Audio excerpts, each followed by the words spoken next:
Good evening, everybody, and welcome to Virtual Q&A with South Coast Marketing Group. We are live tonight from Mattapoisett, Massachusetts. Tonight's guest, we have two great sisters from New York City who own Pilates on 5th, and we're going to talk to them tonight about what has happened to them during COVID, and we will be live with you tonight. Hang tight, we'll be right back.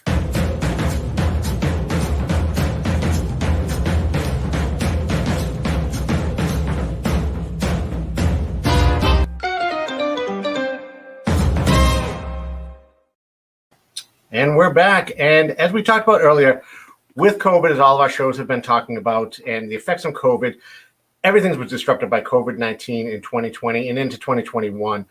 Going back to the same old thing that everybody has done, it's just a losing strategy. It doesn't exist anymore. The strongest companies have reinvented themselves by embracing a pandemic-driven change. And tonight's guests are no exception to that rule.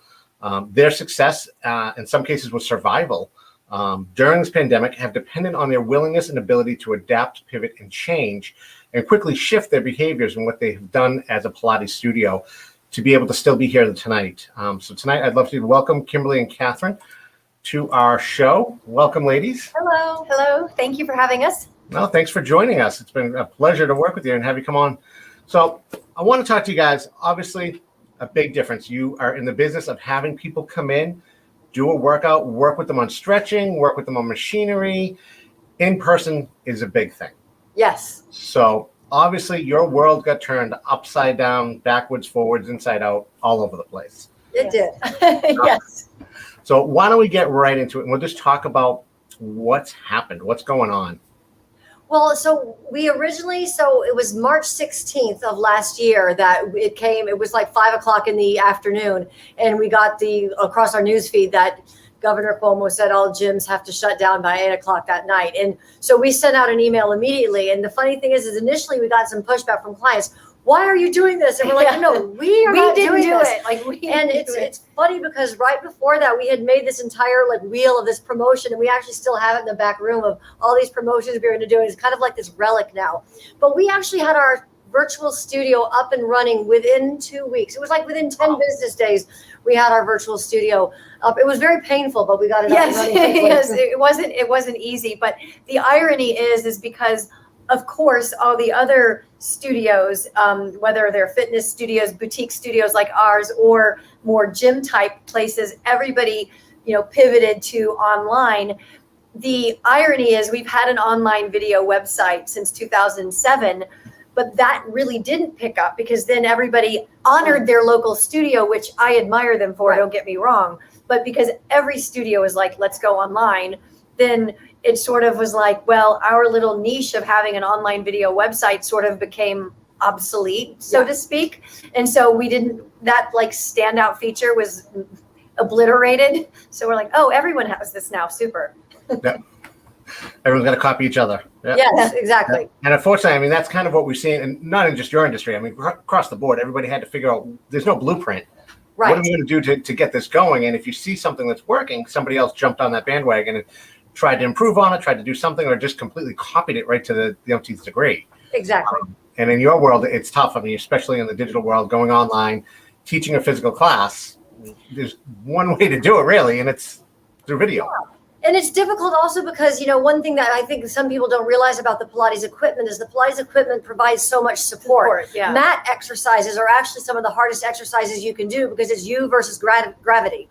Whereas the equipment like the reformer or the Cadillac or the chair, they provide support. They provide a direction in which your muscles are supposed to move. So then suddenly when it's just you and gravity, it's very hard especially for someone who's injured or maybe a little bit older or deconditioned, it's very hard to create an hour-long mat class that's safe because gravity will win because gravity's gravity. Exactly. It will win. Exactly. So with that, what kind of feedback did you get of people missing the in-person instruction? Yes, definitely. It's not the same over Zoom. Like, for instance, I taught a woman today. It was her first time coming back since, in over a year. And she said, she missed the attention to detail. And of course, all of our instructors, and we're no different, when you're teaching over Zoom, you're trying to look at form and alignment and you're doing your best. But truth be told, you can't see everything. And when Right. you're actually there and you can get different angles, and I can like walk around the person and look at them from above and look at them from the side. And then I can say, oh, you've hiked your left hip and you need to drop your shoulder and this. And she said to me, she said, see, this is what I miss because over Zoom, no one sees this. Right. And she hasn't just been taking with our studio. She's been taking many places. And I told her, well, don't blame any instructor. Right. That's nobody's fault Right. that they can't see that over Zoom because we've got like, for instance, looking at you right now, I have no idea what's happening to you in a plane Right. other than this one. Right. Yeah, and I think also, you don't want to spend the hour-long session having someone adjust their screen so you can see them better. Hold it there. And so like I've been teaching, and sometimes like you'll see a foot. And so for like, 2 whole exercises, all you see is I know, someone's you foot. do it, and all you're you like, see for the thing is you see this leg. And you're like, well, I hope your rib cage is in the right place, but your leg looks great.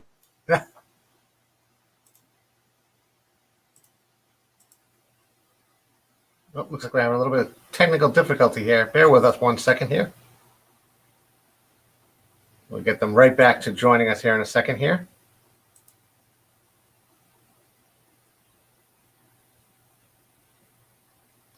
I think Catherine may have kicked her camera over on the computer by jumping around here. Hold on 1 second, folks.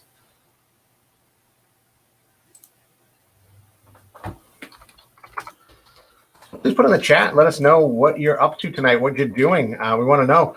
And when we get back here, we do have some giveaways to give away tonight. We're going to be giving away a 2-month subscription to their online video workouts.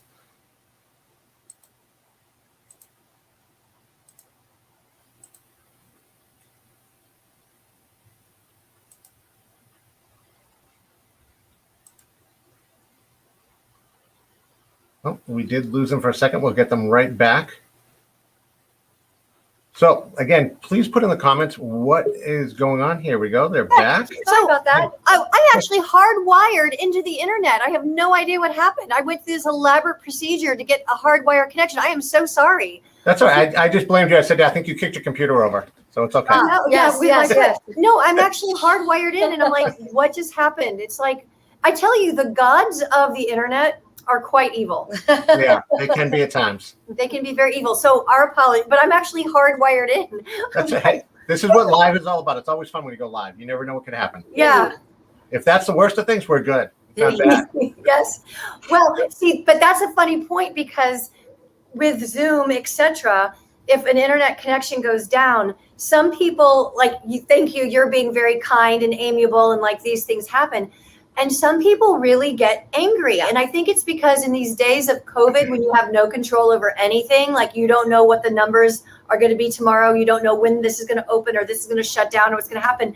People are trying desperately to control what they can control. So if something goes wrong with their Zoom link, we get this barrage of nasty emails. And Not from everyone. not from everyone. We have We have a few. Yeah. So thank you, because we're like, oh my gosh, now we're going to get hate mail. No. Not at all. Who would send you hate mail? Come on now. Oh, We'll save that for another that'll be conversation. another conversation when we're not live. Well, we are New Yorkers, so I won't go there. I'm talking Massachusetts, Boston boys here. So we'll be nice there. So let's get into a couple different things. In your history, I mean, some people know this, some people don't know this. You're former Rockettes. Obviously, you're twin sisters. Yes. You can't hide that. Nope. I know a lot of the video clips we've ever watched of you guys, everyone can't figure you guys out. It was Kimberly or Catherine. And we were able to figure it out pretty quick. The way your hair is parted usually. One to the left, one to the right. And I was like, there we go. Today's the Tonight- same though. Yeah, Today's the sorry. same. Tonight you're throwing me off. It's okay. I'm not Sorry. going to lie. But let's talk about how you became Pilates instructors. How did that come about from coming from the Rockettes world to getting to the world of Pilates? Okay, so we actually started Pilates. We were working for a world famous magician, and all the props. So people don't disappear. I hope that doesn't spoil it for anyone. But you're left from standing tall to getting into a very small space very, very quickly. And all the props were built for women that were 5'5.5", and we're almost 5'8". We're just under 5'8" tall. So obviously, cramming ourselves into it, it all comes out of the neck. When you need to lose 2 inches quickly, that's how you lose it. You can't make your legs shorter, you can't make your torso shorter, but you can make your neck. Yeah. So we were starting to get all sorts of, we were getting out of whack. And so the girls that we were dancing with, they said, you should really try Pilates. And fun fact is our first Pilates instructor was the youngest daughter of Joe Louis, the boxer. She was our very first Pilates instructor. And so Candace taught us Pilates. We fell in love with it. We did Pilates all through the Magician Tour, and then we did it all through Radio City. Yeah. We never missed a show because we did it every single day. Even if we had 5 shows, we always did our Pilates in the morning. I mean, we didn't do a full hour and a Right. half. We did, just maintenance. And I think that's what is important is we're big fans of incremental exercise and just whatever you can do it. So I think some people get in their mind that, oh, I don't have an hour to spare, so I won't exercise. But we're huge fans of 10 minutes, 20 minutes here and there. You're good. Yeah. So it's like, you take your car to Jiffy Lube, you take your body to Pilates, and it's like giving your body a little tune-up. yeah. Nice. It's a good way to put it. Yeah. So talk about the Magician and how it came about that you got to Pilates, you get to where you are now, which is crazy. I mean, you think about that, you look at that timeline, and who would have thought? Yeah, it's kind of interesting because we have, we have degrees from Duke University undergrad, and we were actually in graduate school at Columbia when we took a leave of absence to dance professionally because we were here in New York, and we're like, why not? We're still young. We should at least audition, and we're not going to be this young ever again. And everyone thought we were crazy. We were crazy. Absolutely crazy. Yeah, but our dad didn't. No, he didn't. Everybody else did. But we did that, and it was sort of like when we finished our graduate degree, we looked at all our options, and we thought, well, we have this mind for business, and why not give Pilates a go? And we had a map of Manhattan, and this was the year 2000. So we had drawn a dot on the map of where every Pilates studio, and this was before the internet, so we had the phone book out. The phone book. What's a phone book? Yeah. So we have the phone book out, and we were like made a little dot, and there was this big hole in the middle of Manhattan, right at Bryant Park, and so we're like, oh, that makes and that's sense. kind of why then we took this place. And we started calling different landlords, and so many people at that time, no one knew what Pilates was. Right. And, and here we are, twins. We have the last name Corp, C-O-R-P, which was extremely problematic because people heard that and they thought that were just 2 little girls thinking that they were going to make a corporation and they were going to be the Katherine Kimberly Corporation. We're like, no, it's our last name. So we did not get a lot of credibility initially. We really had to work on that. So fortunately, the landlord of this building, when we mentioned that we wanted to have a Pilates studio, he's like, oh, I love Pilates. We were like, hallelujah. So half our job was done because we had gone to other spaces and we were having to try to explain what Pilates was. And that alone was like climbing Mount Everest. So to find a landlord that actually had heard of it, then it was like, oh, well, we just saved 20 minutes. That was lovely. And we could get into the, but we started out small. I mean, we have a big space now. We started out with only about 1,200 square feet, but we grew out of that after the first year. Yeah. And then we just gradually gobbled up more space and everything. So now we have the entire floor, and it's since 2006, we've had the entire floor of our 22nd floor. Yes. Excellent. No, that's perfect. So I mentioned when you guys was. yeah, it's not so great now, but yeah. Yeah, well, it will be again. Yeah, We're going to get there. I mentioned when you guys went off camera for a minute there that we're going to be doing a giveaway tonight. We're going to give away a 2-month subscription to the online website, the workout program out there. So pretty great value of that tonight. All you have to do, folks, is leave a comment for Katherine and Kimberly. Let them know you're here. Any questions you have, please put them in the comment box. They'll see them. We can ask questions tonight. Anything you have, nothing's off limits tonight. Told you I'd put you on the hot seat. Just kidding. So let's get into COVID. That's the reason we're here, to talk about COVID. So government regulations. Obviously, everybody shut down. We know that it was the pandemic hit hard and it hit fast. Yes. No one realized how quick it was, especially in New York City. Yes. You guys were hit extremely, extremely hard, more than we were here in Massachusetts right off the bat. What went through your mind when that all happened?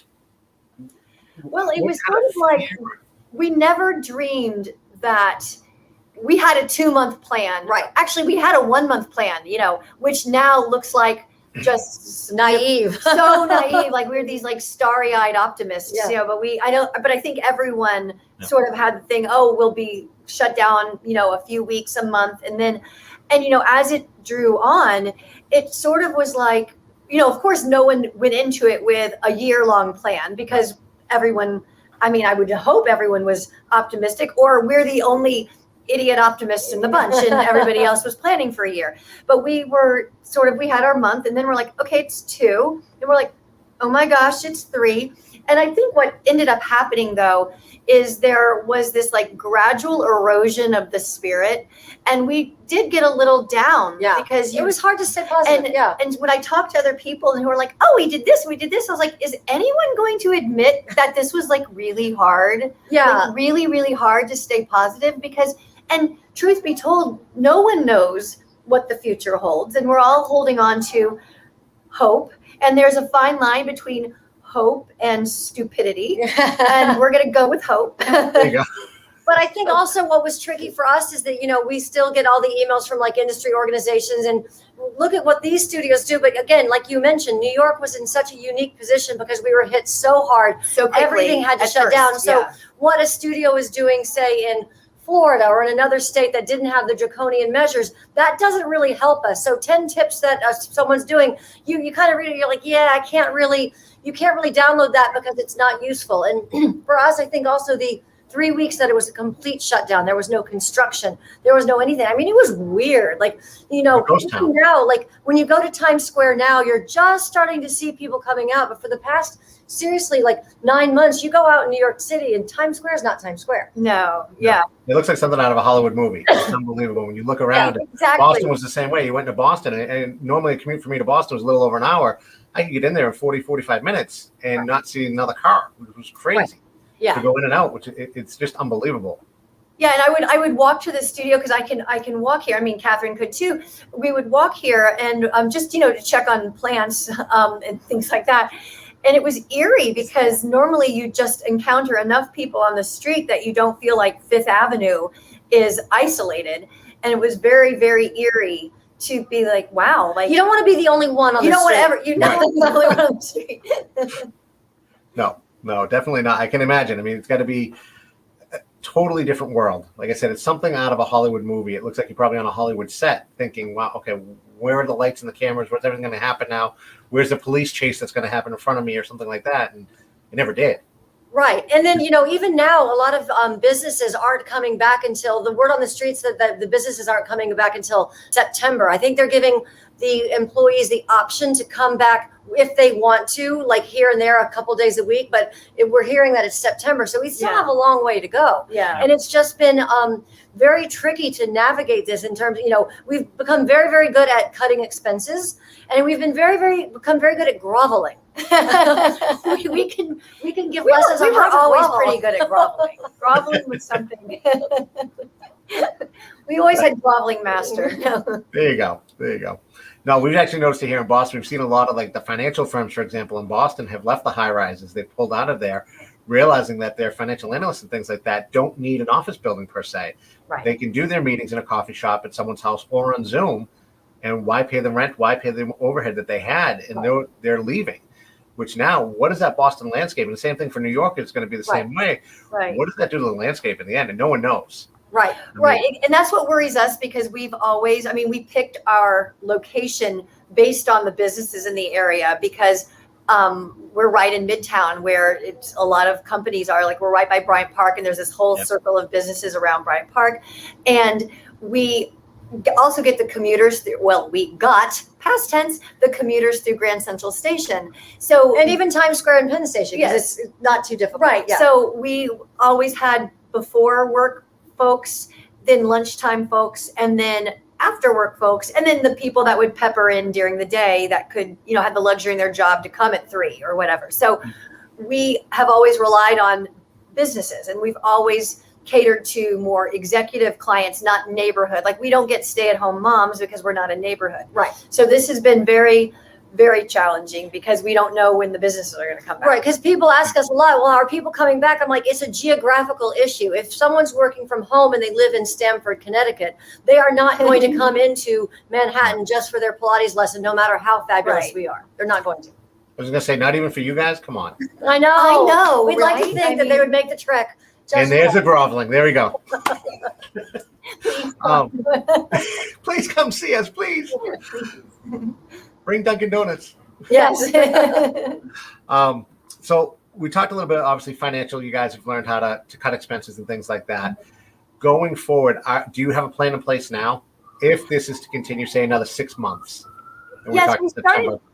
Yeah, we've started getting into more like corporate wellness things because we have, as I mentioned, we've always had more executive clients.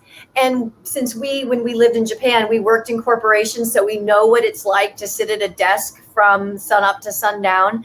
And now with everybody trapped at home on Zoom, etc., we have some webinars that we have been marketing to different firms, and they've gone over really well. And the firms are very appreciative of having a way that they can provide a wellness webinar to their employees, obviously in the comfort of their home, but it's stuff that they can use, like, stretch away neck stress and how to protect your lower back and other things like that. And that's been rewarding for us as well, because we like helping people, and we like knowing that we're making a bit of a difference. Like the hard part about doing, just like, for example, a live stream, Zoom, you can talk to someone, but a live stream, you have no idea if what you say is landing or whatever. So it's kind of nice to know that you're helping someone. So Right, which is great. Now with that, I know you guys have a lot of international experience. yes. Are you offering that as a service internationally? I know Well, we're starting to, like, the first few we got under our belt, of course, we did only in English, but since we both speak Japanese, when we have a few good contacts, we're going to obviously do it all in Japanese as well, because why not? And that's actually one of the things that's been a savings grace for us, is because Japan was able to reopen much sooner, just because it's just a whole different, we won't get into all the reasons they were able to. Yeah. But we've done some continuing education courses for Japan. And now the time difference is a little challenging. So we would do it, say, we did it in November. So it was 5 p.m. to 8 p.m. for us. And then in Japan, it was 7 a.m. to 10 a.m. And we did a whole series of courses. And then they've already started using our program. And so we get the license fees from that. And that's been very helpful. Like, seriously, thank goodness for like Dubai and Japan and, in South Korea, who that they've been running courses, in Indonesia and Singapore too, because they're active, they're doing things. And so to have that extra revenue stream too, we're like, oh, thank goodness they're still able to do what they do. Nice. Yeah, which is fantastic. I mean, thankfully you have that luxury. You can do that. Yeah. Nice. And I think that separates you from a lot of other Pilates studios that they can't say they have that ability to do. They can do an online Zoom. They can do that all day long, but the reach that you have is tremendous. It's been very helpful. It has been helpful. We're more grateful now than we, you're always grateful, but you're really grateful now. Yes. You always are, it's always, oh, thank you so much. And now it's like, no, really, thank you. Yeah, our level of gratitude has definitely increased. Yeah. Now with that, with the online classes you have, about how many more new subscribers did you receive with COVID going on? Did that go up exponentially, or did it kind of stay about the same? No, it went up actually quite it didn't quite double, but it went up by about 50 to 75%, which was great. But we also offered some incentive because we have some products. And so we, sign up for a year and you get a free bundle, and we still have that going on. And with like the small ball and the stability ball, we have one here if people want to know what that is. Mm-hmm. But so that was really, really helpful. And we also plan to start more like live streaming of like workshops too, because we did master classes over the summer last year, and those went over very, very well. We stopped them for a bit. Once the studio was going to reopen, there was so much that we had to do to become COVID compliant that we had to put the master classes on hold, just because, it took a lot of time for us to plan and everything, and getting our studio socially distanced, clean, well, not to mention the sprinkler system. Right. But we probably want to start the master classes again and do that on the online platform. And so that way it'll just be a value added that comes with the subscription. Oh, that's great. That's great. So another question I have is a challenge you had, obviously avoiding people coming in, being sweaty. And I know Pilates doesn't really cause a lot of sweat and things like that, like your typical gym scenario would. What were some of the concerns, and how did you address those for people? Well, I would say that, as you just mentioned, Pilates is not typically an exercise where you're like huffing and puffing and dripping with sweat. So thankfully, people didn't have that concern, because they kind of know like that's not going to happen. I think people wanted to be, we have 6,000 square feet about, and our ceilings are 24 feet high. So we've got lots of room for circulation. What? Actually, I wanted to calculate that before we had this meeting of how much cubic feet we have. Because we always, you talk about square feet, but when we have such high ceilings. So when people are concerned, I'm like, you have to remember that with 22-foot high ceilings, we have a lot of air circulation. And so we would have people say, well, I want a window open. And we're like, but you can hear, we have the MERV 13 filters, which is what New York State requires. And we have the 4 AC units, and we kept the AC going. And there's even though only it was one other chilly. person in the studio besides you. Yeah. And so then it's like you have 2,500 square feet all to yourself, and there's another person on the other side with 2,500 square feet all to themselves. You're way more than 6 feet apart. But I think it's people's fear. And so then managing people's fear became our job. And then we suddenly realized that there's no way I can manage your fear. Like if you're afraid of something, I feel like clients would write in and they have their requirements that are way beyond what New York State required.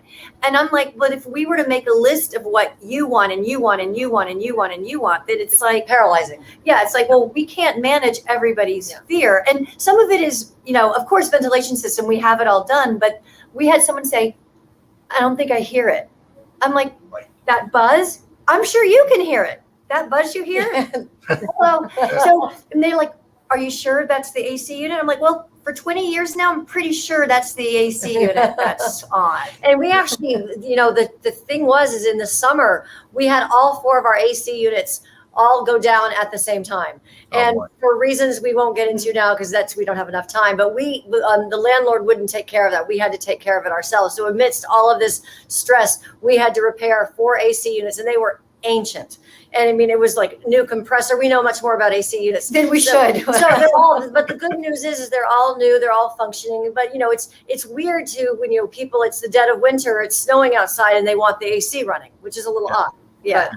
Yeah, people just, the whole airflow, everybody has that mindset, and everything you've heard from the CDC about airflow. Yes. It scares the crap out of people. Yeah. And the thing is, and we have it, but then if someone says, are you sure? And we say, yes, here's what we're done. And they're like, well, are you still sure? And then you get to the point where like, what more do you want? Yeah. Like, I don't know what more I can do to make you comfortable. Oh, no, wait a minute. You work for a magician, right? Come on.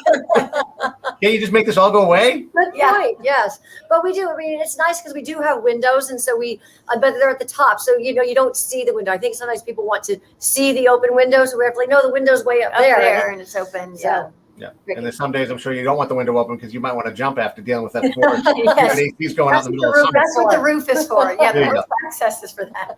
Yeah. That's a whole nother class, right? Yeah.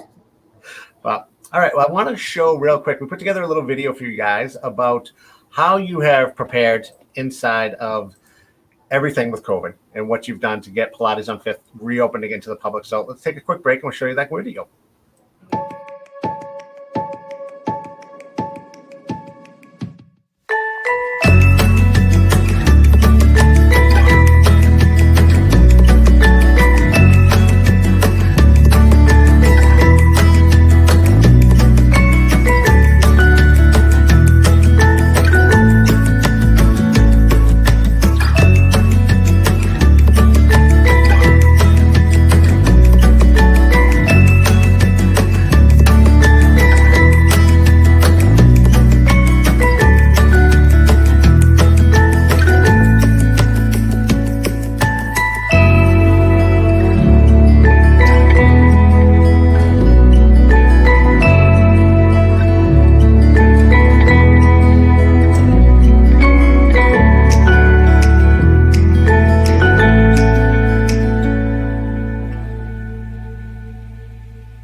Welcome back to that.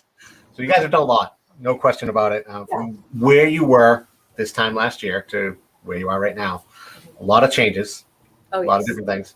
Obviously, cleaning is a protocol that's always happened. That's nothing new. Obviously, a lot more is happening now in between different things. But just like, and I know you're not a gym, but when anybody uses exercise equipment, we always want to encourage people to clean it, wipe down after yourselves. Now more than ever, you have to do that more than ever. You can't just cheat and do a quick wipe. Now it's a full-on process. Right. So, and it's nice because most clients are very respectful of the fact that like in between sessions there might be a little bit, a minute more that they have to wait while the instructor, and cleans everything. We never had logs before where it says this piece of equipment was cleaned on, but we just thought that would give the extra peace of mind. So we got the laminating machine, which is super fun to use, by the way. It really is. If you want to entertain yourself, go get a laminating machine. It's great fun. So and then we have the little dry erase. So then we have, every piece of equipment has their little things so that people are confident that it was just clean, so they don't have to walk up to a piece of equipment and think, well, was this clean? Right. And we rearranged the studio such that, so we have and in the video, you may have seen that we have the columns. And so we rearranged the studio so that in between each column, you have enough to do one private lesson without having to move outside that little pod.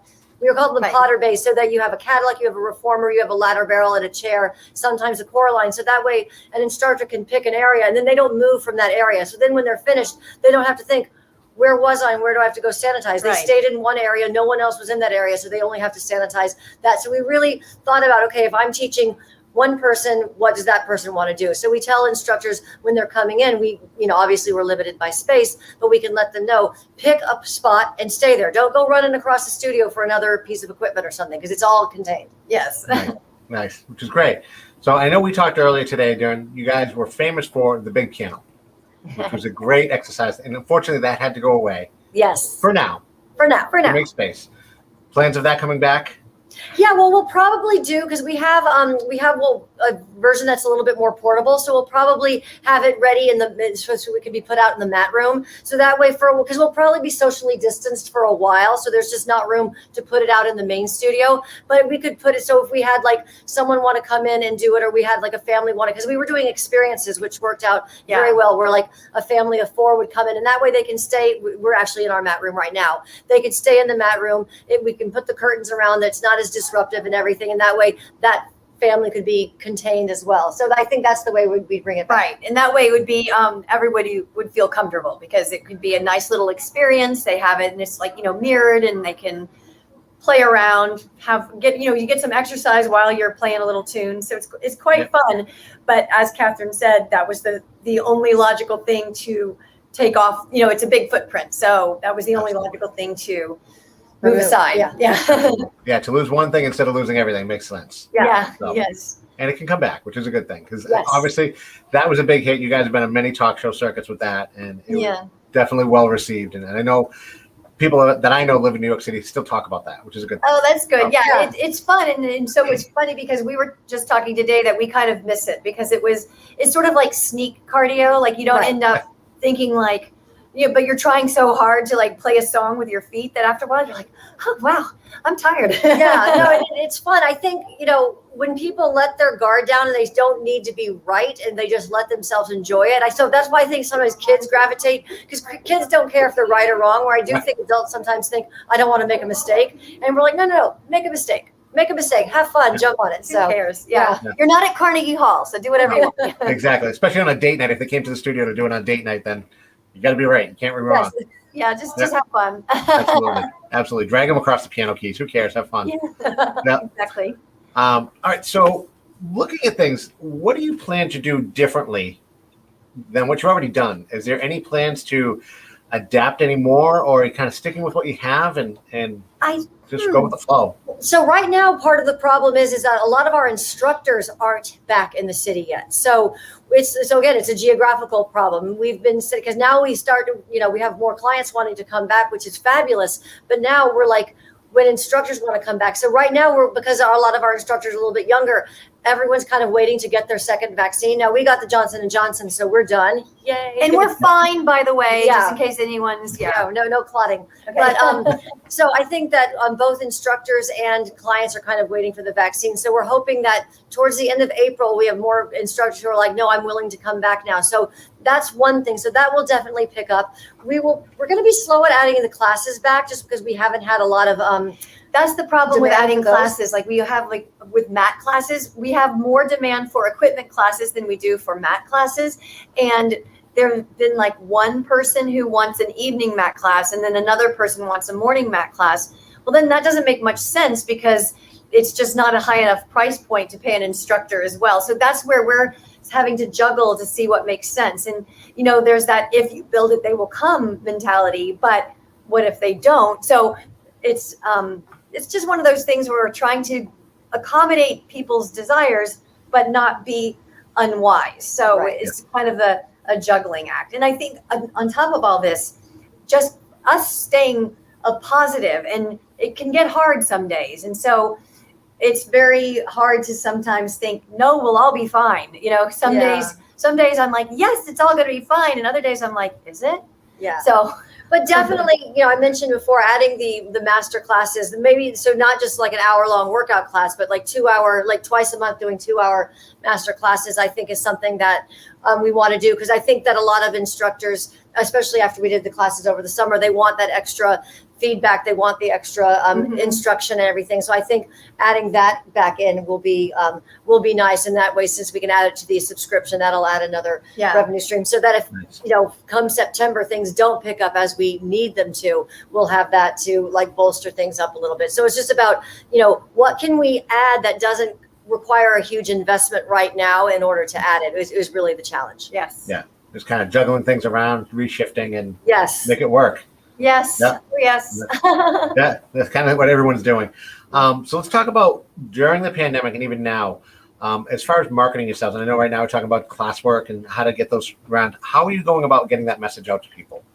So we do a lot with our database and everything. So, one thing that did happen with the pandemic is then suddenly everybody was online, as Kimberly had mentioned, we started our video website in 2007. And so, we've been doing this a long time, but now everybody's doing it. So then you have to think, okay, how do I set myself apart? So we've really had to do a lot of, not soul searching, but think, okay, what do we offer that other people don't? And, the other thing you have to think of is that you don't have to appeal to everybody. You just have to appeal to your group and do it very, very well. So we realize that one thing that we really enjoy is the fact that we add so much information. So we always call ourselves nerds in disguise.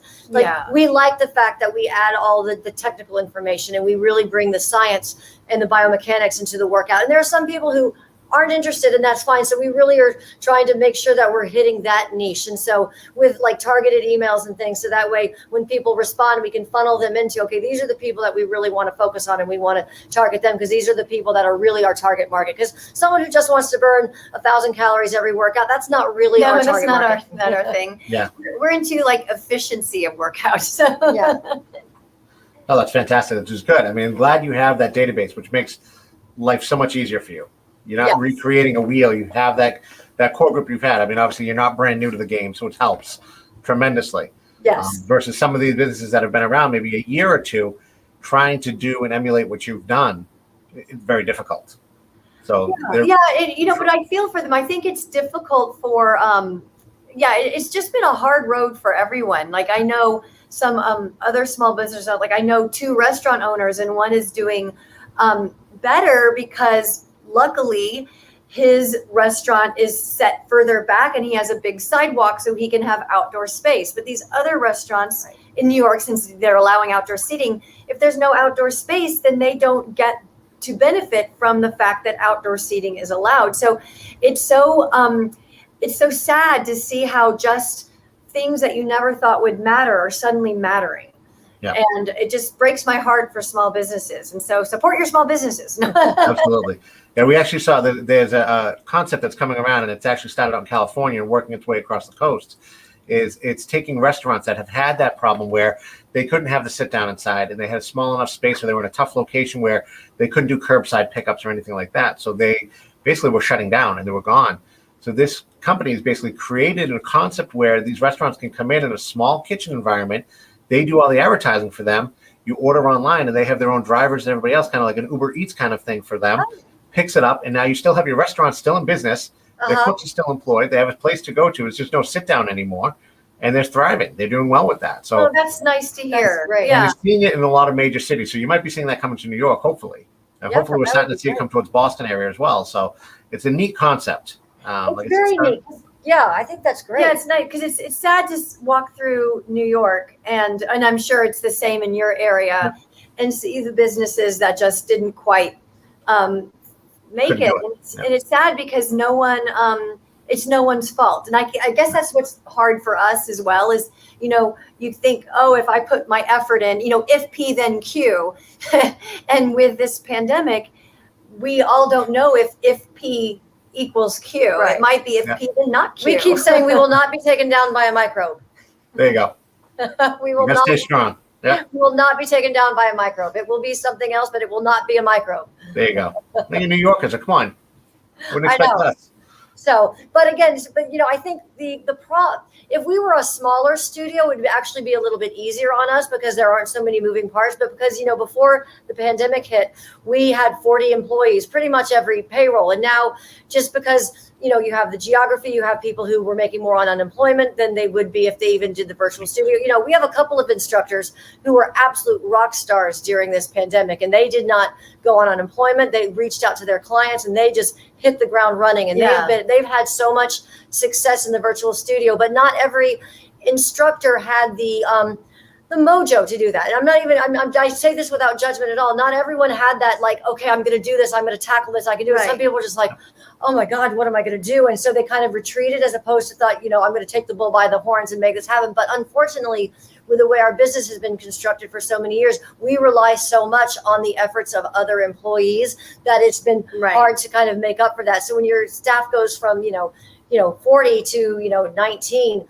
very, very quickly, that it's like, you can't, it's the rug's been taken out from underneath you and you can't make up for that quickly enough. You're always going to, it's going to take a long time for us to be made whole again. Yeah, we're always chasing the snowball that's rolling down the hill. Yes. That's what we feel like. At least that's Good way to what put I feel like. No, it's a great way to put it. It's true. And that's the thing. I mean, one thing COVID has taught us all is how do we get to that next step and how do we work with what we have and get there? And of course, with Zoom and everything else, everybody else, including, you look at the education world, these teachers never thought in a million years they'd be teaching a class on Zoom, much like your instructor's the same way. So you can see the trepidation that comes from that when you're used to an in-person class and you can stand up in front of 15 people and teach a class and not have a problem with it. But yet to go behind a camera and not know what you're seeing, what you're doing, and how you're being seen, people get nervous. Yes.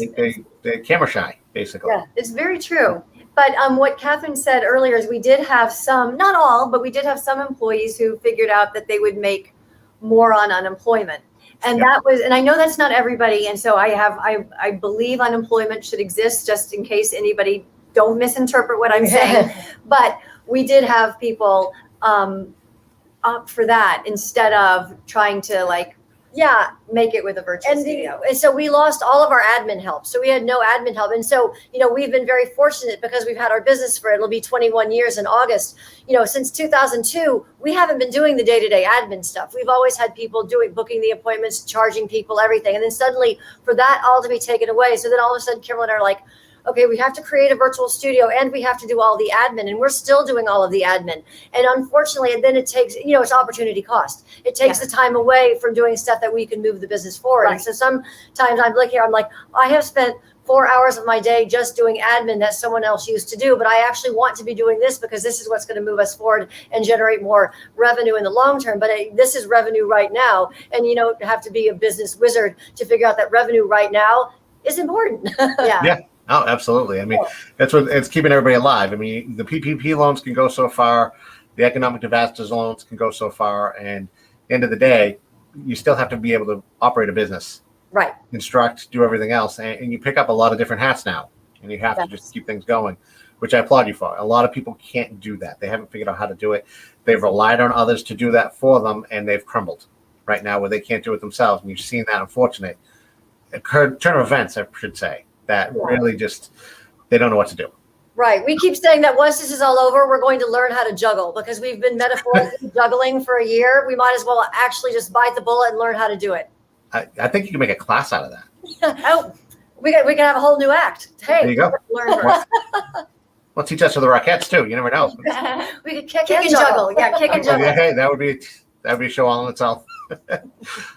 So right now, pulled up on the screen, it's giveaway time. And if you want to pick the comments from that, pick a winner for this, or if you want us to do it, we can do it. I don't know how to look for the comments. Give me 1 second. Are there? Yep. There are comments. Okay. We didn't have. Nope. Okay. Okay. So okay. Why don't you pick? Because I can't. Yeah. Okay.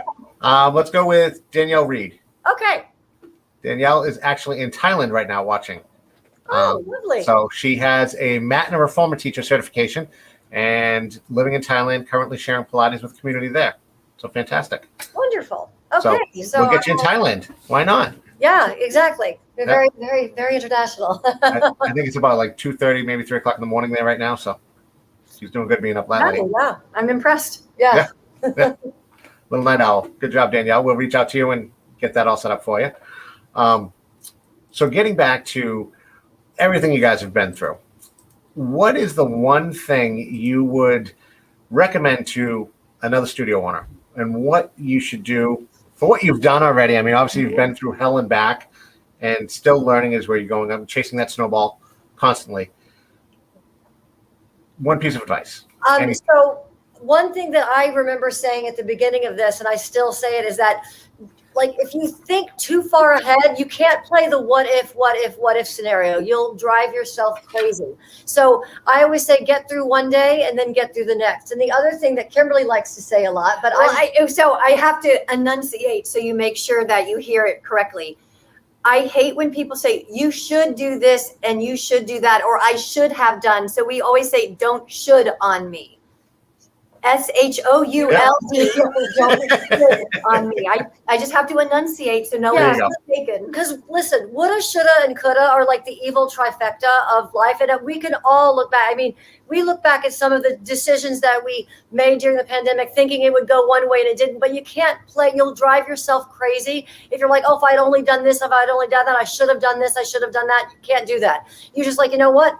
I'm done. It's very existential, actually. You know, finish the day, be done with it. You've done what you could, move on. But you have to. Obviously, you learn from what you did wrong, and so that you don't repeat the same mistakes. But you don't dwell on it because there's no good can come of it. Like no good can come of it, and no good can come of playing the what if scenario. Right. I mean, what I really should have manufactured right when the pandemic She happened.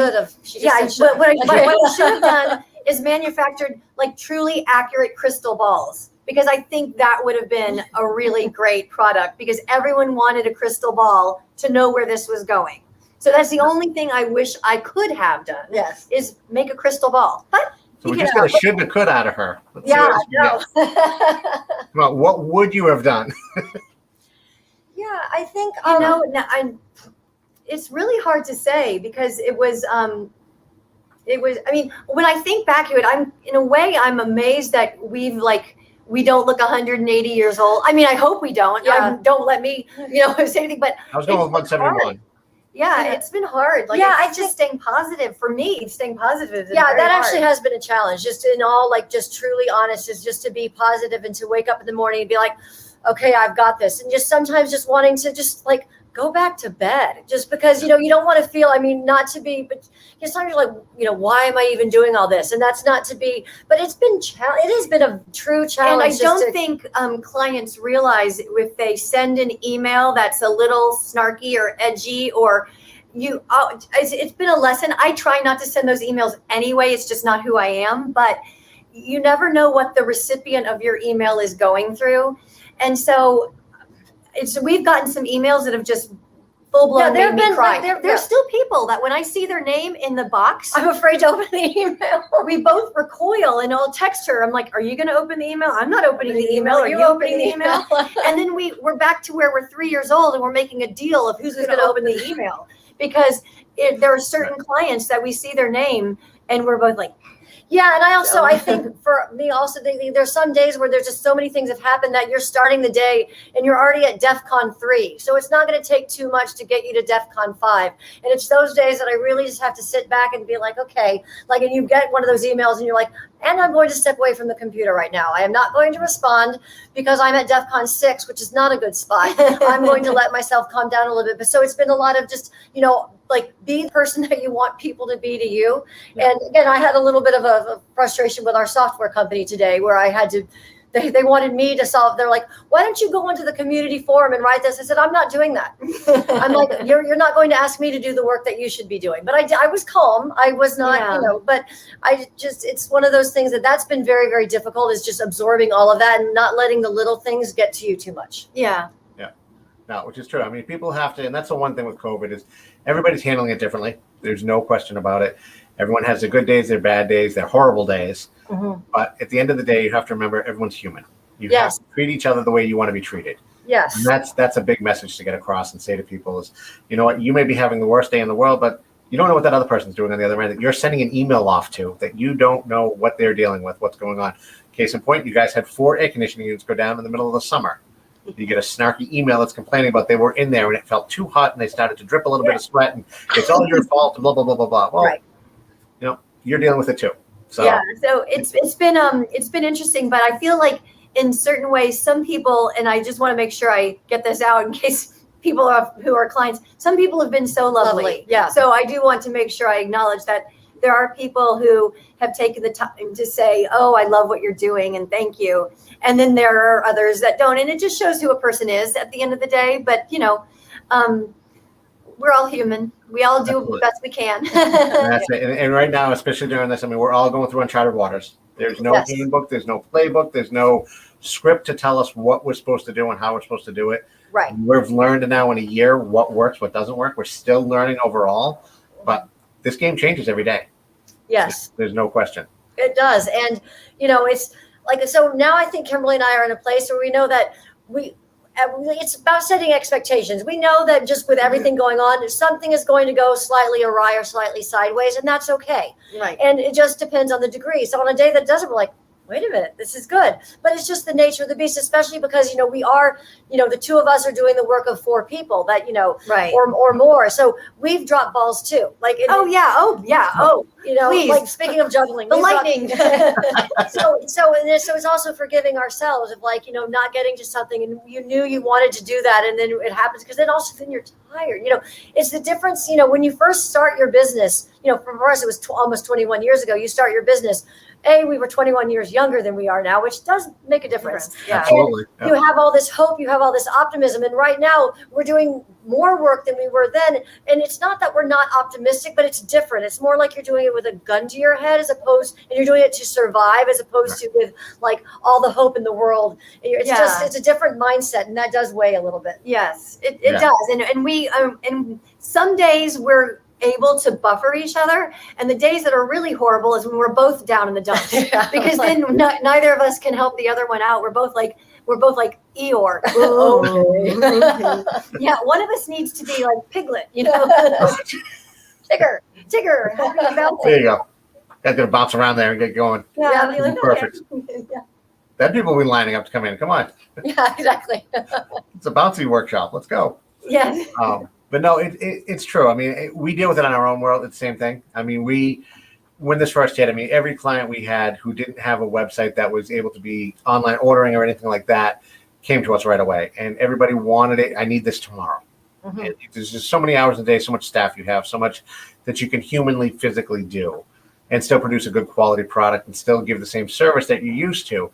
And I think people initially had to, and still at this point in time, they've gotten much better with that. Mhm. But people really still at this point need to still get a grasp of that and realize that everybody's doing this together. We're still trying to get through. It's not back to normal by any means. No. We're not there yet. We're close, but we're not there yet. Right. I mean, Right. It seems to be a light at the end of the tunnel, but we're not there. Yeah, and we're very happy that clients want to come back. But again, it's been lovely to hear from clients that are interested in coming back, but then to hear their requirements that are above and beyond what we've had in place in September, which are the New York State guidelines with our safety plan all printed out and laminated, of course, because I got to use my machine again. Of course. We have it ready. And then they're like, well, what about this and what about that? It's just like, what? And so that's been a little bit, it's been the last 2 weeks because people are vaccinated and we're like, what? Well, Like, right, 'cause so you don't know what should we do and what should we not do? So, Right. Well, so we had to look up because, we had a couple of clients who want to come back and they said, I only want to work with an instructor who's vaccinated. And Kimberly and I had to go online and check, according to New York State law, are we allowed to ask the question even? It turns out we are. Obviously we can't make them. We can say, well, look, this instructor, this client only will work with someone who's vaccinated. If you're not going to, we just need to let them know. So we are allowed to ask, but we didn't even know that. We're like, we need to find out what, as employers, with privacy and everything, what are we allowed to ask about and what are we not? yeah. Right. Yeah, and I think that's going across all 50 states. Those questions, they're changing. I mean, every single day there's something new coming out. Like you said, somebody asked that, and I'm sure at government level didn't even think of that question. Right. And then got enough people that have asked that now that's changed. It's come into law, and this is what we're going to do. And Right. the requirement you're allowed to and not to. Right. So- And it's tricky because then there are privacy issues and there are this, and it's like, how much contact, 6 feet apart, is that, too much contact? Well, or is yes, that, so 6 feet is what obviously is all over the news every day. And then there was a client was like, well, I would prefer 12. And I was like, I'd prefer COVID to go away. So I prefer it never happened. Yeah, so I mean, we could go, and then another funny one is we have disposable gloves if someone doesn't want to touch the equipment, Yeah. So we have gloves, and then someone's like, well, I think you should make everybody buy this. And I was like, well, if we have gloves that are disposable, we can't really require people to buy gloves that you want them to buy. Right. So there's all this, it's a little bit nutty. I understand because everybody has their different level of fear, but at some point, and Katherine and I are like, thank you so much for that suggestion. As you're like, thank you so much for that. Yeah, everybody has an idea. There's no question about it. And it's everywhere. Everyone thinks that their idea could be the best thing in the world that you should do for them. Some of them are great. Don't get me wrong. There's definitely some great ideas out there that like, wow, never thought of that. Fantastic. Yeah.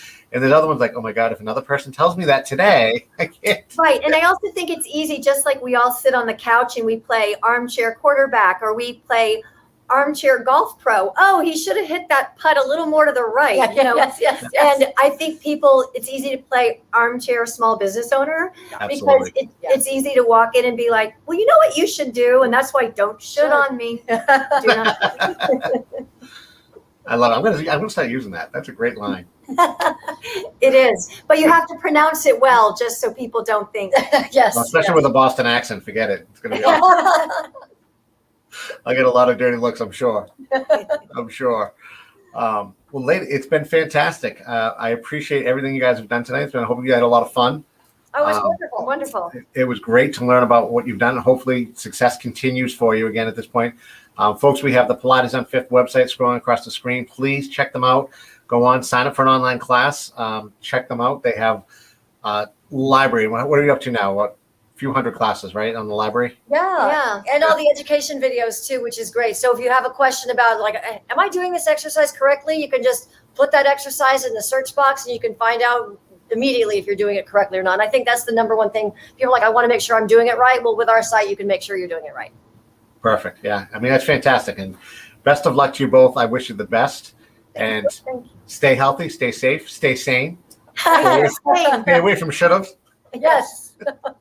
We won't shit on you tonight, I promise. Thank you. There we go. Well, lady, thank you so much. I appreciate it. And thank you all for watching tonight.